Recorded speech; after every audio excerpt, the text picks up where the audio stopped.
Welcome to another AuzzieLegends TV episode. Today I will be interviewing somebody that got me into posting all the 2K videos with all the IPW wrestlers in a full circle moment. Today we will be interviewing one half of the voice of IPW. He is the Pirate King. You ready to start? Absolutely, dude. Absolutely. So, how did you discover wrestling? I was in grade 2, and I sat across in primary school. They have kids sit in a circle, and there was a guy by the name of Dale, and he had an Ultimate Warrior action figure in his hand, and it looked like a He-Man figurine, which was really big in me because this is in 1992. And so the Ultimate Warrior is like one of the biggest things going. And I approached him and I wanted to know about his action figure. And he's like, oh, it's the Ultimate Warrior. And he introduced me to wrestling. Wow. So Ultimate Warrior was the first wrestler you watched? No. So this kid was way younger than his older brothers. They were all like late high school guys. And so when I went around, because I started hanging out with Dale a lot, and so when I went around and saw wrestling on television for the first time, his brothers actually kind of like explained how wrestling worked while I'm watching it for the first time. So I couldn't even tell you who the first wrestler I saw was, but I was never big on the Ultimate Warrior. Oh, really? Yeah, even like Dale was huge on him. He loved Hogan as well. Like, we had very different tastes. Yeah, my brother got me into it. I think I watched like John or Randy. Yeah. So your brother's obviously older than you? Yeah, and I think we watched wrestling together for 4 years, and then he left, and then I've just... Oh, okay, yeah. Of course, yeah. So when did you get into wrestling? Oh, I think I know that I was Undertaker for Halloween when I was 5. That's... incredible. Yeah, okay, cool. Yeah. So, when you debuted for commentating, what was that like? It was more nerve-wracking than I thought it would be, because I'd been going to IPW for maybe like 2 years, maybe 3 years prior to that, just like as a fan and watching the show. And at the time, you had Jace the Ace and Lucas Barber on commentary. And Lucas, all of a sudden, one show was gone. And Jace was just doing commentary by himself. And lo and behold, on that night, we had the debut of La Flama Blanca. And, you know, I didn't even put 2 and 2 together that night. That LFB, in fact, is LFB. But so Jace was doing the commentary by himself, and I just approached as a fan. So I thought it was going to be really easy. But as soon as I walked out with Jason, like, and you just got those couple of hundred people staring at you, and you're now facing the ring in a completely different way than you are as a fan, and you're not even getting in it, but you're just kind of like, oh, what have I done? Now you have like a microphone.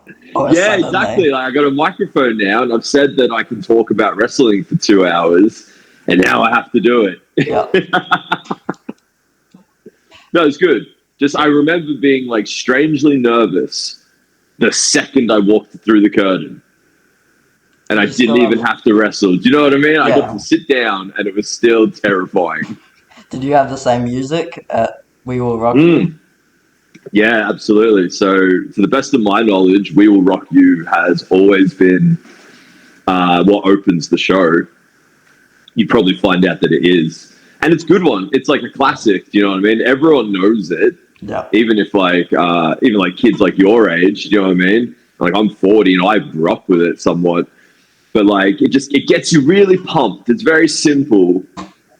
Just like that boom, boom. Yeah. It's really good. Like, the whole crowd, even if you've never heard it, you can get those 3 beats together instantly. And it hypes you up for something. And then, unfortunately, the first one out of the curtain is me. You're just clapping your way down the ring. Yeah. In my head, I'm just clapping the whole time. And I let it go 2 or 3 times. Through the curtain, Jace the Ace! Yeah. Although now I've got Joey Sandow, Smoking Joe. Oh, yeah. So I should start throwing to him. And you yell like LFB a lot, what I've heard. LFB, yeah. I really like vocalization from a wrestling crowd and like signs and stuff like that. Signs can be very tricky in an independent show because everyone somewhat sits at the same level. Yeah.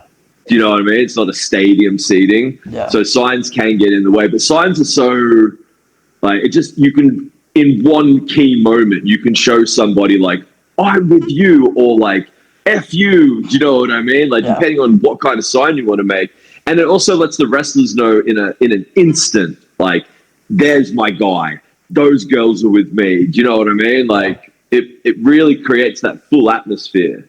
Yeah, I remember going to the shows, and I had the poster like always up to here, never up there. Mm-hmm. Yeah, man, you got to get it up. You got to risk your vision for like 5 seconds. Yeah, you got to. Yeah. Did you get everyone to sign it? Most people. I couldn't get them all. Yeah. Yeah. Yeah, of course, just caught CJ before he left. Yeah, amazing. He's a busy boy. Yeah. Luckily, somebody stopped to talk to him, and I could catch up. Oh, hilarious! Yeah. Next time, you just have to bring like a Nerf gun or something, just shoot darts at people, get their attention. Yeah, I think for a second, RIP didn't know I was like waving him over because he eventually got up to me and he's like, "You talking to me or are you wanting him?" Of course. Yeah. Yeah, well, he's so humble. But you've interviewed him. Yeah. Yeah. See, like he like on show day, he has like so much to do, so many like just gears going, and everyone needs to talk to him, and everything needs to go through him. Yeah. So it's just wild. I don't even know like how he operates on a show day. Thank God it's Saturday. Before the show, I kept seeing him go in and out and in and out. Mm-hmm. Oh yeah. His cardio must be incredible. Yeah. So, did you get training to be a commentator? No. No. I was a little bit arrogant and just assumed I can do this because I watch wrestling. But like I did drama in high school a little bit and nothing to brag about, do you know what I mean? But just do you like wrestling and do you want to help an audience get through a show? Do you know what I mean? Because sometimes there's a lot happening in the ring, and if it's your first time there and you know it's well, just for the sake of argument's sake, like EC Diamond and Z Candino are going head to head, but it's the second or third time they've done it, you then have the commentary there to kind of explain, like, yeah, Jace, like last time, yada, yada, yada, and blah, blah, blah, and up the ladder he went, because it's a show. Do you know what I mean? It's not just like a strict combat sport. It's not like MMA where it's like this guy's going to fight that guy and one will win and one will lose. There's a lot of moving parts to professional wrestling. Yeah.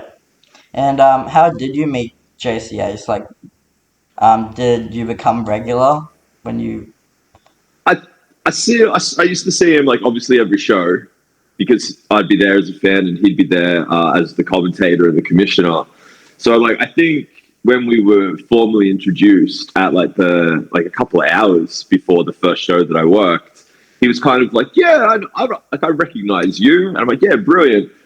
And I'm lucky that the position I have as commentator, it's second fiddle to Jason's because he is the commissioner of the company and he's the lead commentator. Like he's in the professional suit and he's running the show. He's in charge of the timing. I just have to kind of come in and almost be like the foil to his dastardly ways. Yeah. So, yeah, I don't know.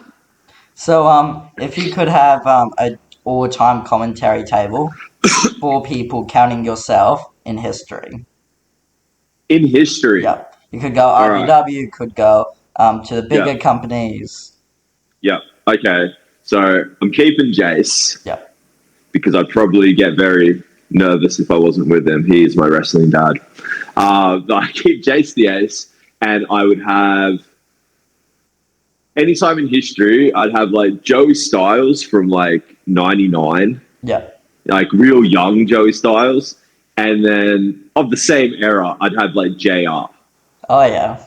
Do you know what I mean? Yeah. But like of that era, I think that would be really fun. And you'd sit them in the middle, and me and Jace on the far sides, and I would have to say nothing. I could just sit there. Yeah, it's like and enjoy that commentators and an spectacle. awesome pirate. Yeah. Just some random guy at the corner. Yeah. So, what's your favorite moment that you keep rethinking of? In wrestling in general, or just IPW? Commentating. Well, for commentating, for me personally, biggest moment it'd probably have to be either when CJ came out and saved me, and he was dressed as Santa Claus, because that's like the one time I was involved really beyond the commentary. I had my moment with Casimir, and that was what it was. But and then CJ came back and he was Santa Claus and he saved me. I thought that was quite entertaining. Yeah. But I've also been real lucky to call some like matches that you could consider like classics.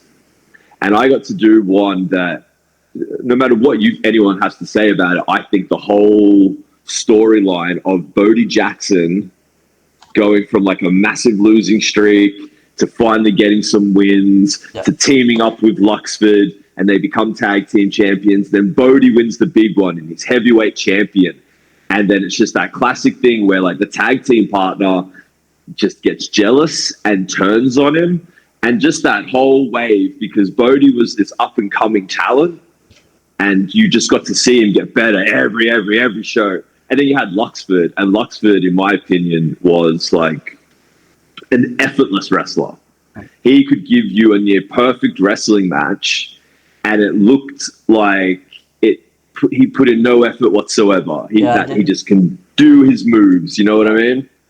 He's the man. Yeah, I did get to go to one of the shows. That was cool. That he was at. With Luxford, yeah. Was this when he was Lone Ranger? I think so. Yeah, okay, yeah. Because Luxford, the last time I saw him wrestle, he was back to being Luxford, but there was a while there where he was like the Lone Ranger, and he was really all about himself. And I thought that was really cool. Oh yeah, I just remember. He had the cowboy outfit, and he had like the mask black. And everything. It was painted on, and then he was very just by the numbers wrestling. Yeah, he was just there to win, just there to prove like why he's number one kind of thing. Now you're more talking about it. Yeah, that was I saw. That's awesome. So good. We have similar taste. What inspired your gear? Well, that's interesting. I unfortunately probably don't take my personal appearance at the wrestling show as professional as I should. I used to wear like a collared shirt with like a vest and everything. I try to tie. It's not comfortable for me. So I just kind of wear like a t-shirt. 9 times out of 10, it's like one of my own that I had a friend do up for me. But just a t-shirt, and then I have it's called a haori, and it's a Japanese like overcoat for a kimono kind of thing, and that's got tentacles on it. And I just saw it one day. It was literally like an ad on Instagram, and I was like, ooh, octopus, pirate, that'll do. You know what I mean? Like, yeah, I should get proper attire. No, I really liked it. Oh, good. Yeah. I'm glad. It was a challenge for 2K, but I would have, No, I really like the jacket on the 2K one with like the flowers, the roses at first. Because when I was like, how do you do that? You posted it on your Instagram. I'm like, how do you get like the red and the black going? And then I saw it, I found it so funny. You got me clapping. Yeah. Oh, dude, that was the best. There's even a That's video. so rad that you do that. It's so amazing that you make all these characters. Because like, awesome. You know for a fact that wrestlers at home are making themselves. Yeah. You know what I mean? And their favorite opponents and stuff like that. But just like, as a fan, if you love IPW and the fact that you can go home and you can just, with the effort you put in, grab the character, you've made the arena, you've made the championships. You know what I mean? People should be interviewing you. You should be interviewing me. If you don't remember, at Santa Rumble, I came up to you saying I made you in 2K. I do. I remember the first time and the video wasn't working. So you told me to post on Instagram. Yeah, absolutely. And I actually found the Absolutely. poster from the show. You just Oh, wow. writing over Chad Atlas's face for some. Oh, Just I wrote did? over his face. Yeah. Good. He's a clock. Got like Sweet Ass, Zeke, CJ, Jesse Love, Flash, Scorn, Kiwi Thriller. Wow. Yeah. Jeez. What? So hang on. Sorry. What Santa Rumble was that? Do you have the date? What was that? Doesn't have a year on it, but it was at No, I mean, why would it? yeah, it's at William Duncan. Yeah. Yes, William Duncan. The year's probably down there in editing. Yeah. We'll find it. We'll put it in post. Yeah. But that was a fun show. It was like me and 5 other kids just running amok. Yeah. See, and that's perfect, isn't it? Yeah. Like, was that your first ever wrestling show live? First time I dragged all my friends. Yeah. Okay. So you'd been before, but not with like mates. No, that was my last show before I moved. Yes. Okay. Amazing. Yeah. Ooh. All the way to Bundaberg. Yeah. I remember For the privacy. every single time me and my friends went there to watch like Kiwi Thriller, we would be the ones yelling Aussie, Aussie, Aussie. Hilarious. Yeah, and yes. we would just get cool. yelled at. I remember Sweet Ass saying, absolutely. put a leash on your kids. Yeah. Oh, see, you're a massive part of the show then, even before the characters. How incredible. Yeah. Yeah. I miss the Australians, like, together. Like, we still have I'm sorry, no, we don't. We still have Kiwi Thriller about. He's kind of changed his ways. Yeah. Him and Jace broke up. And sorry to bring back bad memories. You were choked in the middle of the ring. What was that? It's like getting choked in the middle of the ring in front of a couple of hundred people. What do you think? No, it was good. It sucked. Yeah. It sucked getting it done because Casimir is an animal. That's when CJ, finally came to my safety. Not at that show, but at the very next one. But no, it was good. Like Alexander Casimir with his old gods in his head talking to him. God knows what they were telling him. Yeah. But like it was something that was building itself up like month after month, and I was very anti-Alexander, and I didn't think much of him. I thought he was very mysterious, and he was like just up to no good the whole time. And he called me out, and he got me in the ring, and from absolute memory, he tripped me down. He had this like rolling like ankle tap, and so down I went, and then he locked in his finishing move, and before I knew it, I was already tapping. Yeah. I was tapping and I'm ripping at his arm and I'm trying to get in. He's just locking it deep in me. I mean, I think he still has the photo on his social media that he doesn't even use anymore, like as the display picture. I believe that's his profile, yeah. Yeah, exactly. It's his profile picture. He's not even active anymore. He doesn't wrestle. He just rubs in the fact like, yeah, I choked you out one time, commentary boy. Yeah. It was good. I liked the helping aspect, like just like showing everybody like through his like attack on me, just like what an evil villainous character he kind of was. And like it didn't for him unfortunately work out very well because he got CJ KO'd right into New Year's. But was that your first time in the ring?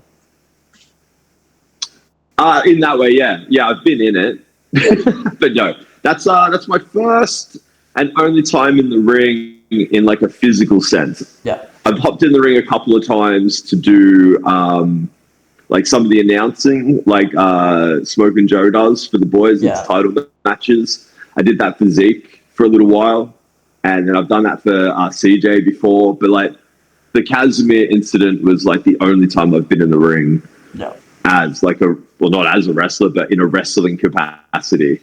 Yeah, and do you remember the day IPW returned with no excuses? Yeah, and you got to walk around talking to like Zeke, Chad Atlas before he turned. Yeah. You got to talk to LFB. Mm-hmm. No, that was great. So during like COVID was what it was for everybody. Do you know what I mean? and we're coming back, and then we couldn't because they changed the restrictions. We're coming back, and then we couldn't because the restrictions. And that went on and on and on for months. And then we finally came back, and then we had another guy as part of the crew for a while, and he was a videographer. And so he had come in to obviously film the shows for YouTube and things like that. But he also really wanted to do a lot of behind the scenes stuff. Yeah. And so we started doing the behind the scenes show. And I really enjoyed it. One of my favorite parts of like a wrestling show, like on television, no matter like what company that you're dealing with, are like the backstage promos and things like that. So like even if you don't get to see A, B, and C wrestle this evening, you might get to see them in some form of like little skit or like a confrontation or whatever. So it was good. It was good just like the interaction and the building, and then you could just develop potential like more storylines and stuff like that. It's just very tricky. It's very tricky on a day, especially with IPW, where it's kind of like all hands on deck. Yeah. Until showtime. And on top of that, then the wrestlers not only have to help with like the setting up of the show, but also get ready for their matches. Yeah. You know what I mean? So like it's a tricky thing. It'd be great to keep doing, especially now with like the night markets. Yeah, I found out you guys go really early before the show, because I bumped into one of the wrestlers, and they were at the end of after we started talking, he's like, I have to go now, I have to go to the show. It's like, it's been like 3 hours. Yeah. Well, I mean, like the ring crew gets in like in the late morning for setup, because you've got to you've got to unload the truck, you've got to bring everything in, then you've got to assemble everything. And the ring itself is like impossibly heavy. Do you know what I mean? So like it's back and forth, back and forth. You got to set up the chairs and all this stuff. Like everything that you see in that show, the stage, the lighting, that's all got to be set up by the ring crew. And so like I'm very lucky. I kind of like ease in the mid-afternoon, and I'll hang a light and I'll straighten the chair. I'm like, oh yeah, I've really helped. But no, like some of the boys are there like 11, maybe earlier now, but I remember at William Dunker, they've been at like 11, 12, and it'd be 5 to 6 hours of just like labor. And then a show on top of it. Yeah. Yeah, it's remarkable. I remember when I was younger, we would put our ear to the door and we just hear a lot of sound. Yeah, for sure. Well, yeah, because you just hear the sounds of like metal being smashed together and canvas being laid out. How wild. Yeah. We always thought that you guys were wrestling without us, and then we're like, oh wait, no. Oh yeah, we're having our own little private show. Yeah. We were trying to That's where everything role reversals. Online. Yeah, definitely. Yeah, before in the pre-show, everything's real wild. Like Sweet Ass used to come out with like an Australian flag on. Yeah. He had hair. Yeah, they were fun. I just remember Kiwi Thriller got eliminated, and we just yelled at him like Aussie, Aussie, Aussie, and I think we held him in the entryway for 3 minutes after his elimination. Oh, he couldn't escape. See, that's the thing. You got to find every wrestler's weakness. Yeah. Yeah, that was funny. So, will you ever get in the ring again, or just staying at the commentary?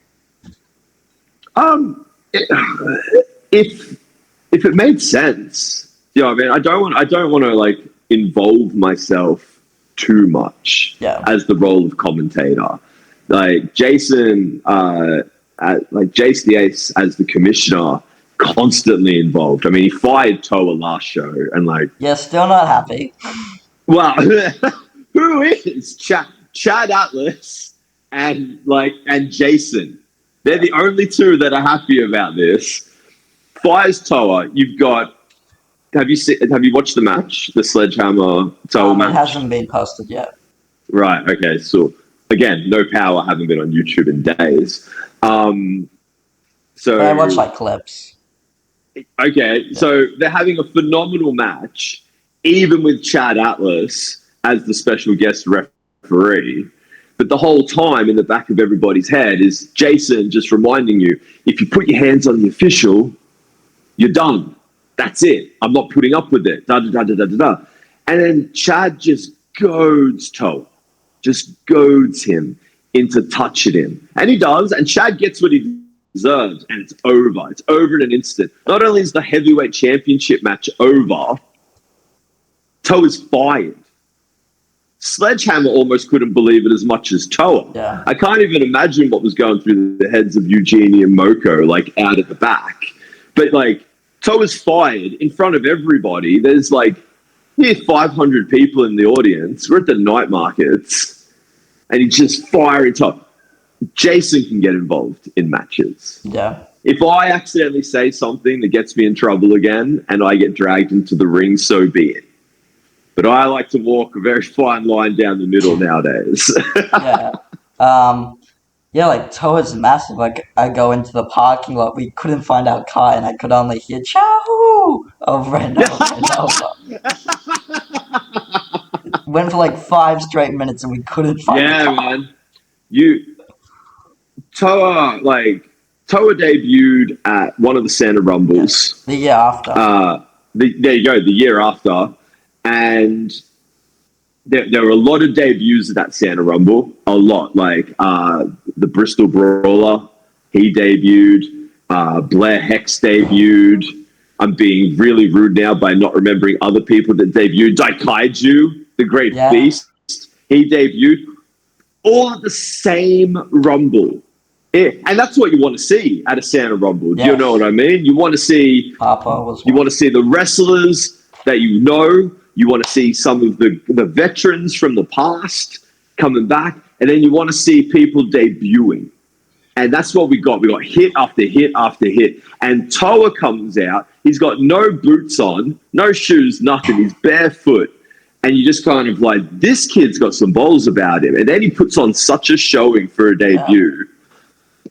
I've not seen a debut like that. Did you ever see Lucas Barber get up from commentary at the Santa Rumble? Yes, I did watch it. Yeah. Before he was LFB, Lucas Barber, he got up from the commentary table, got into the ring, and just hit every WWE superstar's finisher. And then he was eliminated. Yeah. It was amazing. Yeah, I got to talk to LFB about that. And it was really cool. And it shows like the stress of the first match. Yeah. Because when he was in the ring, he said, I did this move, and then I did this move, and it was absolutely correct without fail. Everything before the match, he got wrong. He said he came out strong. and I have to check if this is the real footage. And it was awesome, but I just realized he got every move correct. Yes. He said he came out from the entrance. He had his mask on. He had a Christmas hat. No, he's a Christmas hat. That's it. He was Lucas Barber. He was on commentary. And he couldn't... what a buffoon. Oh, my God. You poor boy. I think it really shows like, you're fully relaxed in the ring. Yeah. And all the stress build up. No. Of course he remembers the moves he got in, but doesn't remember how he got there. That's so typical. But that is the most typical Lucas Barber thing. No, but like that's the thing. And like you've spoken to him and you've spoken with Toa and all these guys, and like no matter what you think of them as wrestlers, like whether they're, evil or not, for the crowd, against them, like when you get to like meet them and talk to them, you've got just like a great group of like young guys with all the potential in the world. Yeah. And that's the whole reason I'm there. Example, Chad Atlas threw a lot of insults towards me, but he was cool to talk to. Yeah, that's the thing. That somewhere deep inside, there is like the slither of a decent human being. And unfortunately, that's just covered in the disgusting filth that is Chad Atlas. But you get there in the end. Yeah. It was cool. It was cool for a first interview. Yeah, and he had his title. Yeah, of course he doesn't have it anymore, though, does he? Yeah. It was funny. He was talking... I got to ask him why he put his name on the title. Oh. And his response was... the heritage that the belt has. And I just think I'm better. Yeah. So I think rather than the focus being on IPW, the focus should be on me. So I am more important than IPW in this instance. Yes. Yeah. Yes. Look, there's a lot of wisdom in the way Chad thinks. It's more how he goes about executing those thoughts and ideas. And that's why everybody hates him. Yeah. Especially Toa at the moment.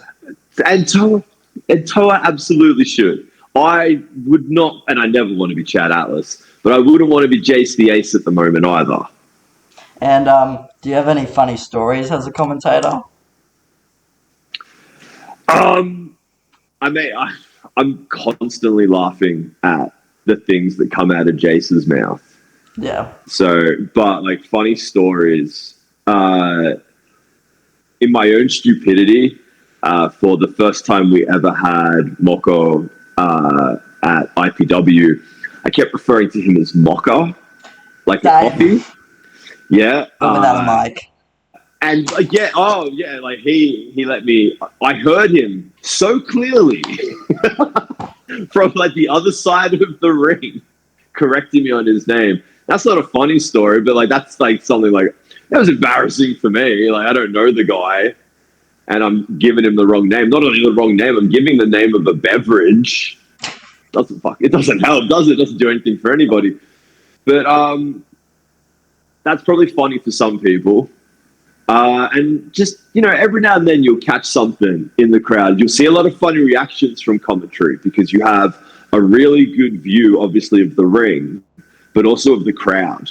Yeah. And so when you're in there and when you do have your downtime between matches and things like that, you have a chance to scan the room. And you do notice, like not only the regulars that are here for, like, every show, but also people that it's like, it's so obvious you've never been to wrestling before live. Maybe never even watched it before. And you can see this look in their eyes, and it's always this, like, confused excitement of, like, what am I watching? Because you have, sometimes you start a show and you've got two come out and they just put on the most ridiculous free-for-all battle that you've ever seen. Bodies are flying, there's flips, there's hard hits. And then all of a sudden, you might as well just have two clowns come out and berate one another. Because you know as well as anybody, wrestling is all over the place. So the funny thing for me sometimes is getting to see the crowd's reactions to what's going on in the ring. Yeah. Because there's certain characters that just you never think you're going to see in real life. Yeah, like one of my friends really wanted to see WWE for the first time, but he wanted like extreme. Yep. Might have showed him the Mick Foley video of him falling down. That's how I got the Hell in the Cell. Yeah. That's what wrestling is. Yeah. Yeah, that's what I did.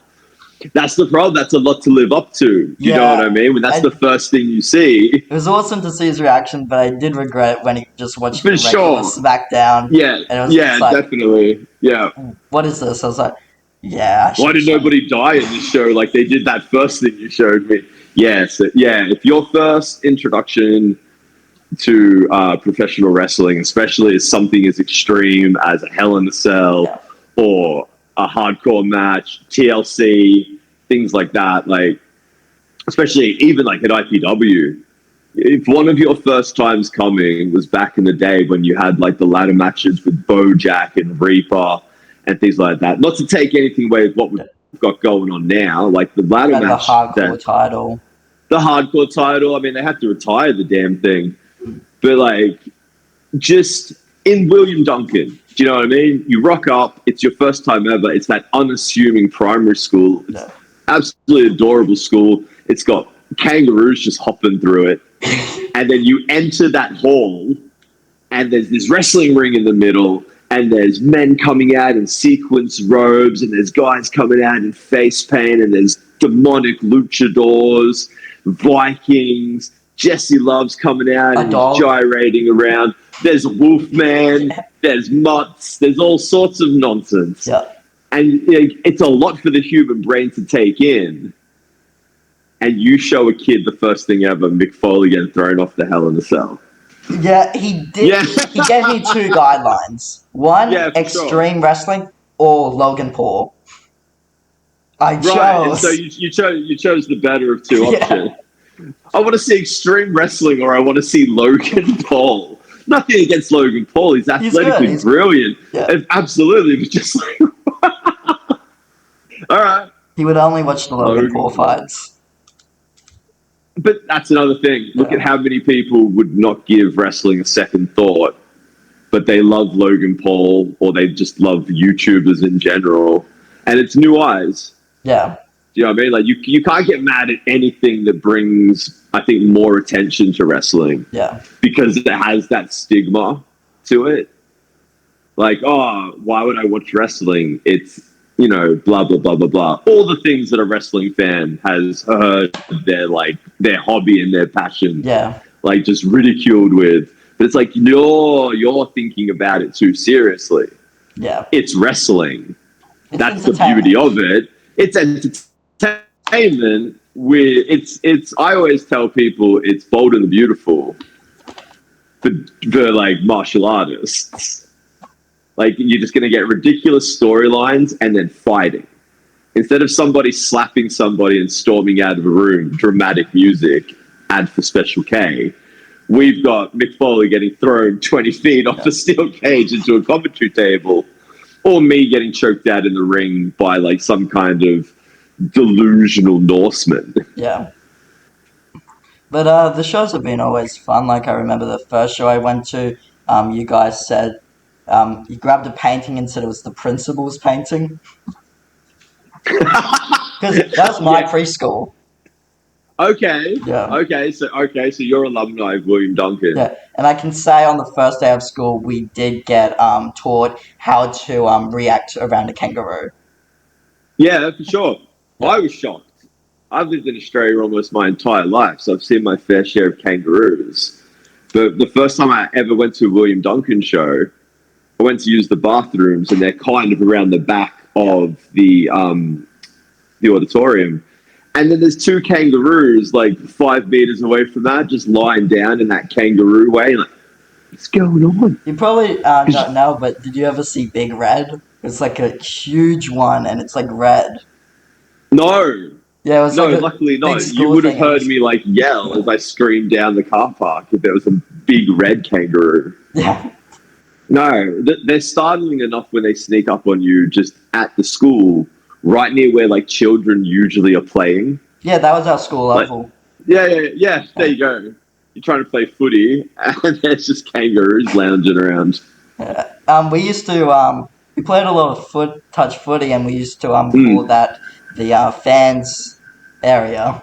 Yeah, for sure, absolutely. You got the kangaroos watching. They didn't complain. Brilliant. No, of course. Yeah. So, do you see yourself commentating for the next 5 years? Like, do you see yourself 5 years? Yeah, absolutely. Unless, like, look, I'm there until somebody comes along and says they want to take the job from me. Do you know what I mean? Like, if they want to come in and have a crack at being a wrestling commentator because, like, that's their passion, then they 100% should. Because I won't quit the job, but, like, I don't think... To give the next generation. Oh, not even like that. Just, like, I'm not a professional broadcaster, or, like, it's not... It's something I really enjoy doing, but it like Smoking Joe, who does the ring announcing at the moment, it's something that he would like to turn into a career. Do you know what I mean? And Jace the Ace obviously has like an actual position within the company as the commissioner, and so it's like a proper job. But if someone like I took over for LFB because he went from Lucas to wrestler, and if somebody else was like, I would like to be a wrestling commentator because I'm passionate about wrestling. Nick Storm, just any of these guys that's like doing their yourself. Do you know what I mean? Yeah. Move back. And if you wanted to come to the show and grab the microphone and take over, go for it. Yeah. You know what I mean? Come take the microphone out of my hand. Give me ideas. And go, hey man, like if you're going to give the audience more entertainment, I'll give the microphone to you. Because that's why we're there. I know like, where to book tickets now. There you go, yeah. Hopefully I'll be up in May, actually. Okay. Yeah. In May, yeah, for sure. Because the next one back is April for World of Dreams. Yeah, so I'm we'll not have sure if it's a to. May show, though. Yeah, it'll be interesting. It's very tricky because working with the night markets and with Dreamworld, there's like just so much going on, like an entire theme park, and they've got so many events. So like it's the near perfect venue. I mean, you've been inside the arena. Yeah. Like the amount of people, it held 500. Like Yeah, it was it's way nothing. bigger than William Duncan. It was like Yeah, a culture it's shop. huge. Yeah, it's absolutely huge, and it's licensed. And and there's all the food trucks outside, and we've got a much better stage. If necessary, we could even like bring it back more. Yeah. Do you know what I mean? Like it has unlimited potential, but it's such a good venue that there's a lot of places that like there's a lot of people that want to use it. So it's just kind of like how often can Dreamworld and IPW come together and work? Yeah, because at the moment it's tricky. How do you prepare for it before commentating? Do you do something? No, I arrive, I help with whatever setup I'm physically capable of helping with. I try to talk to everybody that is going to be on the show, everybody that is like scheduled for a match and things like that, just to see where their head's at. Is there anything that like they would like discussed? Is there anything I need to know going into it? Like if someone was names. How to enunciate the names, absolutely. I got to make an effort of that. But again, like for me, we have like as an entire company, we have like a meeting, and then we disperse, and everybody gets ready. And after the meeting, I try to get something to eat, and then I just try to hang out. And I will probably spend the last hour to 30 minutes before the show starts, just kind of chit-chatting with Jace, Smoke and Joe, some of the production guys that are just in the back. Yeah. And just like getting ready. And then you do get to see, like, especially if you're on that first matchup, like wrestlers A and B, you get to see them there. Are they keeping their distance because they truly don't like each other? Do they get along? Do you know what I mean? So there is a bit of banter going between the two of you. Just try to get a feel for the room. You have a quick little peek through the curtain, see how many people are in attendance. Yeah. Just all the normal stuff. Yeah. What I can notice, a lot of them are nice. Like the wrestlers? Yeah. Yeah, absolutely. Like absolutely. I even caught Ethan Shea just walking around the ring. Of course. Yeah. Of course you did.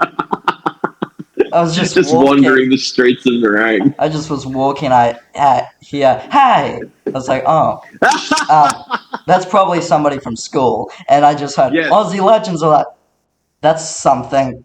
What? Yeah. Getting called out in the middle of the ring by Ethan Shea of all people. Yeah, but like honestly, I see Ethan Shea sometimes. If you're a local in the ring and you come up just past like the where it's Highland Park, and you see the gatekeeper, Ethan Shea is usually lurking somewhere close by. A bit of a rivalry. You two. Ethan Shea and I. Yeah.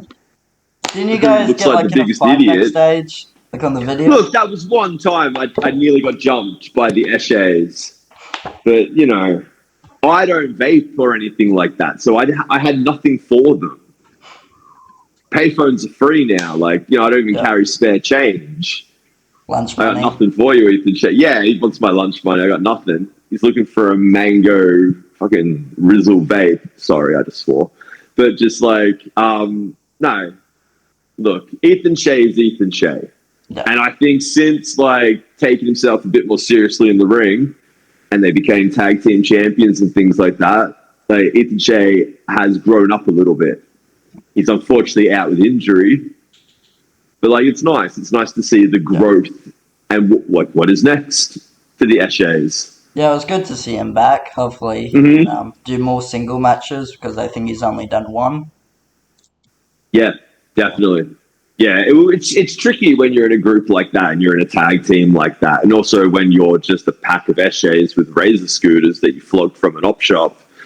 You know what I mean? Like, they're all just jumping in the ring. I can correct you. It wasn't an op shop. He found it on a street. Amazing. Yeah. Of course. Was it also yours? No, I think it was like No. this kid. Because after I did the interview with Ethan Shea, there was a comment saying, "Yeah, that was my scooter actually. He borrowed it. He just found me." Oh, he borrowed it 4 years ago. Of course. Yeah, it was Of fun course. to talk to him. It's the same with the shorts that Slam and Sam wrestles in. He borrowed those off him 8 years ago. Oh, really? Yeah. Well, I'm just going to say that. Why not? Yeah. And one thing I have is like I mentioned one wrestler, and you tried to say the minimum of words to describe them. Oh. Jace the Ace. Wrestling dad. Yeah. LFB. Coulda, shoulda, woulda. Okay. Ethan Shea. Heart of gold, rocks for brains. Sledgehammer. The champ, unlimited potential. Chad Atlas. Human clock. Scorn. Hang on. Are you going to interview Scorn? Hopefully. Okay. I'm pretty sure Scorn doesn't know how to access YouTube or anything. So, a few words to describe Scorn. Psycho killer? Okay. And last one, RIP. RIP.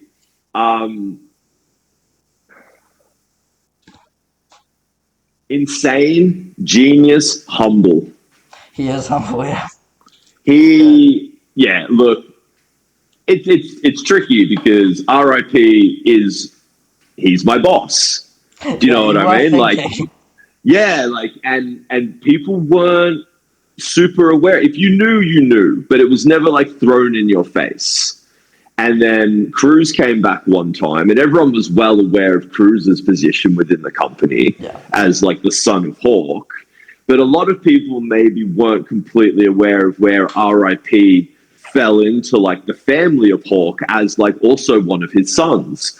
So when everything was kind of thrust into the public eye, and then Cruz and RIP had just a gut-wrenching match. Yeah. Like those two put each other through the ringer. Recently watched like, yeah, see, and like it was a lot. And RIP puts himself on the line every match, 100%. Even if it's just him coming out, shucking and jiving and bumbling down the microphone, you know what I mean? Or if he is like fighting for a title and just wrecking his body to put on the best match he can, the second it's over, he goes straight back into boss mode. Yeah. Do you know what I mean? I think and then like people realized that he was the boss at Santa Rumble. Yes. Yeah. Yeah. And like, because he only shows it when it's necessary.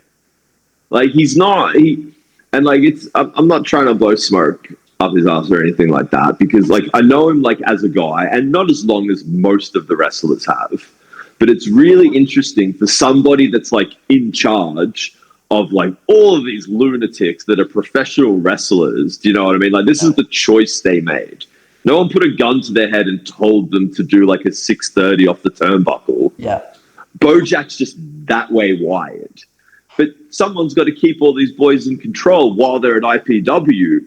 And that's RIP, Josh Ives. And then the second the show's over, he's back to playing with his kids. Do you know what I mean? Yeah. It's just these giant levers of lunacy just getting yanked back and forth. No, I got nothing but respect for Josh Ives. Yeah, he's a cool guy. Like, I think the first time we met, I have a photo of him like choking me out.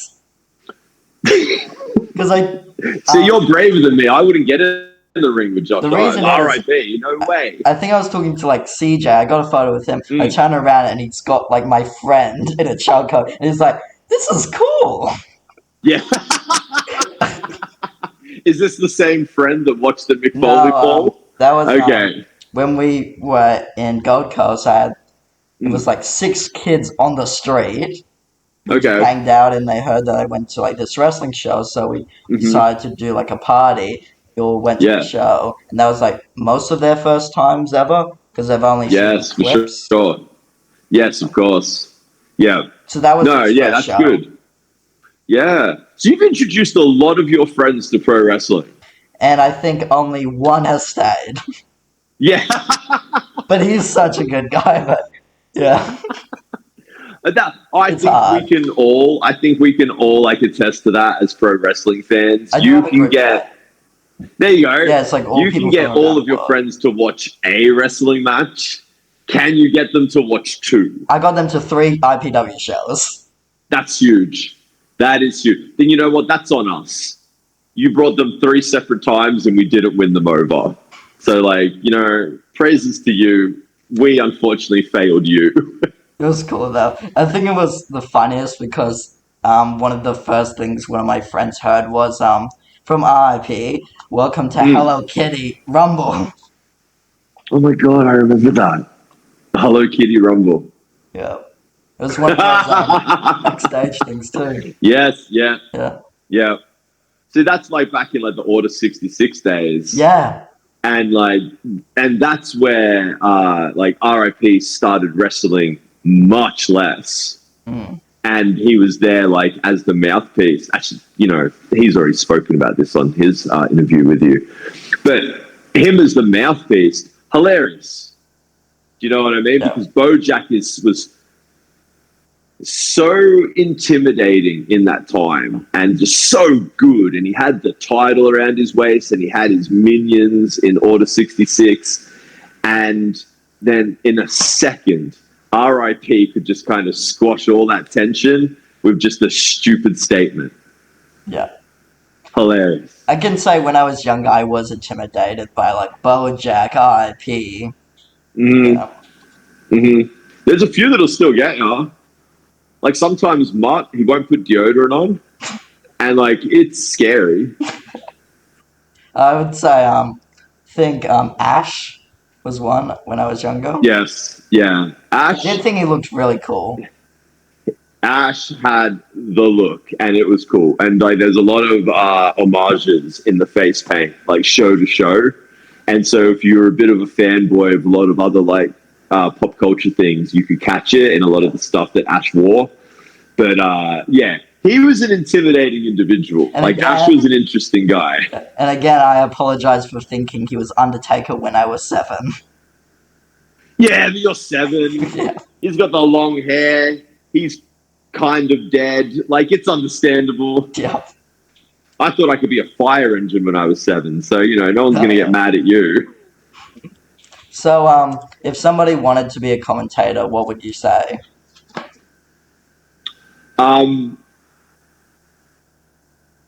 Okay, you want to be a commentator. Find the closest independent wrestling company to you. Walk in, introduce yourself, ask who to speak to, and offer the services. Yeah. It's literally what I did. And like Josh and the whole of IPW took a chance.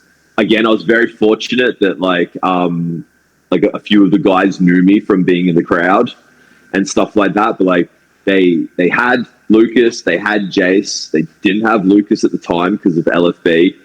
And like on that night, IPW took a chance on me. And luckily for everybody, it seemed to work out. But if that's what you want to do, the only thing stopping you is you. Yeah. Just go do it. You know what I mean? If you want to do it, you love pro wrestling. Yeah. You know what I mean? If you want to talk about it while it's happening, you obviously love it. But that's the other half of it. You've got to just go do it, but you've got to actually want to do it and not want to do it for yourself. Do you know what I mean? Because the commentator position... Yeah, because the commentator position is... It's not really a character. I know, like, for some people it is because of, like, Jerry Lawler and Gorilla Monsoon and, like, Michael Cole and he gets in the ring and yada, yada, yada. But, like, what you are explaining what's going on to the crowd. Yeah. Because even though the majority of the people know exactly what's going on, there are people that don't. Or there's people that can't follow every little thing. Or there's people that weren't here for the last show. So they don't understand why these two friends are now fighting. Yeah. Like, that's solely my job, is just to remind you why we're having this match and then emphasize on the action that's going on. Yeah, that's why I always enjoyed when I was younger. We couldn't go to every show, but it always started as, if you were here last show, Yeah, a summary. absolutely. I think that's important because there's no difference between like professional wrestling and like a cartoon series or a comic book series. Do you know what I mean? You need your last time this happened, and then you need your little reminders throughout the way. Yeah. Because like you can't be expected to remember every time Batman's punched the Joker in the face. So why would I remember like every little nuance between every wrestler at IPW, let alone Queensland, let alone every wrestling promotion? Because if you're a fan, you're not just watching IPW. You know what I mean? You're watching as many as you can. Yeah. Yeah, IPW is always cool to watch. I normally watch it on the Instagram stories. Yep. Yeah, see, again, we're very fortunate. We've got the guys that film for us, and then you got like a lot of fans. And you notice it on other wrestling promotions as well. You got people that do a lot of traveling and are very good at filming content. Yeah. Yeah. So, anything you want to say, like merch-wise, shows, socials? Socials at IPW. Australia is IPW's username for essentially everything. Facebook and Instagram are like the two main socials. I'm not on TikTok, so I don't know if IPW is either. But that's where you want to go if you want to find out what's going on with IPW. You can check out the night markets as well. That's at Dreamworld Night Markets. Because there's a lot that goes on at the night markets. And so long as like they're doing good business, we're doing good business. It's like a cohesion. My socials, I wouldn't even bother. Like, I can't even say what my Instagram is, and I only post show posters. Yeah. That are already come. So just stick to IPW. You should check out AuzzieLegends on WWE 2K. Okay. You want to get those downloads. You want to download that ring. You want to download the titles, not the Chad Atlas one. Are you listening to me? You don't want the chat. Make sure I'm pointing at the camera correctly. Don't download anything to do with Chad Atlas. All the others. I saw you posted Warren G. I saw you did Nick Storm, actually. Yeah. Earlier today. I need more characters. I need a full IPW roster. I need you to get to work. Well, on the YouTube channel, there's a 2K version of each person I've interviewed as the banner. Amazing. Yes. So I do have to make you again. Yeah. Be good. Get the clapping. Oh, awesome. Awesome. And the clapping. Yeah, you know, keep the clapping. I've got to remember and actually start coming out clapping. But people think I'm doing the Joe Hendry thing. Oh, yeah. Just don't turn around and it'll be good. No, yeah, there we go. I'll trip. I almost tripped over at Beach Riot with I had a big inflatable flamingo thing. And I've walked out. Why don't you guys put that on YouTube? Yeah, well, Beach Riot was madness, and I don't think you'll ever get to see the footage of that show. Oh, really? That's why you've got to come. You've got to get to Dreamworld. You've got to get to the night markets. Yeah, I've seen little clips of it on Instagram, and it was crazy. Like, people going through tables. Yeah, no. Yeah, well, tables seem to be the staple of Dreamworld's like collaboration with the night markets. Even it is the most dangerous match. Yeah. Did you know that? I remember at Santa Rumble, everybody was chanting tables, tables, tables. Mm-hmm. And Jace the Ace just said, if you haven't realized, that is a door, not a table. Hey, man, like, tables are expensive for Jace. Do you know what I mean? Like, a lot of these wrestlers, they want to come out and they want to break tables and they want to spew Lego everywhere and they want to be smashing steel chairs. And Jace has to go down to, as he said, he's got to go down to Bunnings. And his thumbtacks, pack of thumbtacks aren't cheap. All right, that's like $2.50 at the dollar shop. Like, he has to buy these things. He can't write any of it off. You know what I mean? This is cutting into his pay. But yeah, we should have more table matches. Get the fans to bring them. I think you guys got the fans to bring chairs at some point. That would be good. Yeah. That would be good if we could like set the stipulation and then have the fans bring it for us. Yeah. We'll have like a lawn gnome match. Yeah. But yeah, IPW is always fun. Thanks for doing the interview. No, man, thank you so much. Always posting on Instagram stories. Yep. Like you did a post saying I think IPW has this. They have podcasts. They have 2K. Yeah, That was man. really Like, cool. that's the thing. Like, you do this, like, as a fan. Do you know what I mean? And obviously, you want the downloads. You want people to download the characters that you put the time and effort into. But, like, fans like that, and like the kids that buy the merch and they wear things, like, that's the most important thing. Yeah, I'm like, Do you know what I mean? Because not everybody wants to be a wrestler. Do you know what I mean? But that doesn't mean you can't be like part of the professional wrestling world, and you're like showing that. So like, if anything, there needs to be like other guys like you, and chicks obviously, but like other guys like you, making the wrestlers for like their local promotion. Yeah, I do see some. Yeah, well, I want to see more. Yeah. So, you know, I don't know, get into your group chat and get it sorted, because that's what we need to see. We need to see basically the Queensland, if not the Australian wrestling scene, just swarm the 2K online mode with his downloadable content. You don't even need to play Cena anymore. Screw his heel turn. You know what I mean? Get the independent guys on there. Because I see your downloads and it is working for you. Yeah, I'm like really grateful. I think we just hit 600. Amazing. See, that's perfect. That's so good. We need to actually start just downloading your guys and doing matches before they happen. Yeah. And actually like, all right, let's place our bets. You know, you got, let's say, for argument's sake, you got like CJ and Zeke and Dino going head to head in a table match. Like, let's see how that happens. Yeah, I've been thinking about what happens in a table match. Do you know what I mean? Yeah. Like, load them up. In these interviews, I've been asking like dream matches. Mm-hmm. I've had this thought in my head, what if like I do a video with them versus the actual dream match? 100%. 100%. That's the thing. Like, we're so lucky that they've made the game. It's got the mechanics in it, and they've given you the option to upload your own original content. Yeah. You know what I mean? And like, you've taken the ball, you're running with it. I'm just saying, run further and faster for my like selfish gains. Okay, so I'd like you to do the rest of the IPW roster. Yeah. I wouldn't mind if the venue could get an upgrade, so it was more like the night markets. Oh yeah. Yeah, that would be cool, but like, that's just selfish, I guess. Who do we need? We need like all the heavy hitters on there. I need Jesse Love. We've got Zeke. We've got EC. We need Moko. We need the whole of like culture on there. We need the whole of the SJs on there. Culture. Yeah. Yeah.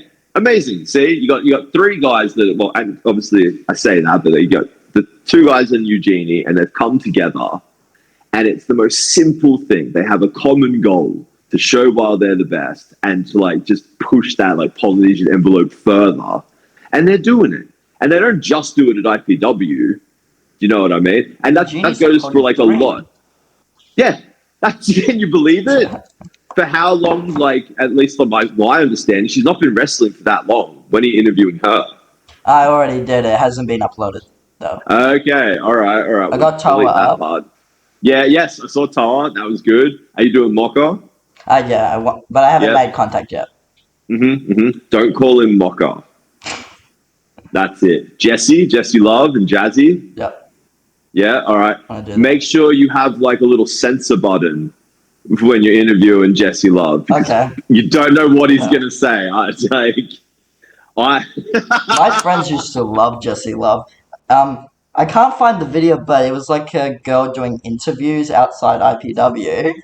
I think it was No Excuses. And they got all six of us inside asking, who are you going for? And it went, Jesse Love, Jesse Love, Jesse Love, Jesse Love. Got to me, CJ. Yes. Like, there you go. But see, no, but whatever. Like, Jesse Love's kind of undeniable. Do you know what I mean? Like, look at him. Jesse Love looks like a WWE superstar. Do you know what I mean? Not to take anything away from anybody that gets, like, into that squared circle. But, like, there's a handful of guys that, like, top to bottom, come across like professional wrestlers, and Jesse Love's in that pack. Yeah. You know, like, he's up there with the upper echelons. He doesn't need titles. He doesn't need like championship reigns. Do you know what I mean? He's had them and he's doing it, and he's just entertaining across the board. That's who you need to interview. Yeah, Jesse Love. he's definitely a personality. Like Yeah. he had the baby oil when he made his entrances. The whole thing. Yeah, man. And just like the way that's evolved. And like I have seen promos out of that man's mouth that like set my hair straight though. Like he says some wild things and then he backs them up. Thanks for the heads up. Nah, man, yeah, but yeah, dude, make sure you have a little way. Make sure you have some way to like censor him because you don't know what Jesse will say to you. Well, thanks for doing the interview. It's awesome. Man. Yeah. Thank you. Have a good day. Staring now. Really yeah, dude, you too. Have a lovely evening. Thanks. All right. Thank you for watching today's episode. If you've made it this far, thank you so much. I hope you really enjoyed it, and thank you so much for taking this interview. It means so much, and hope you all enjoyed. See you at World of Dreams.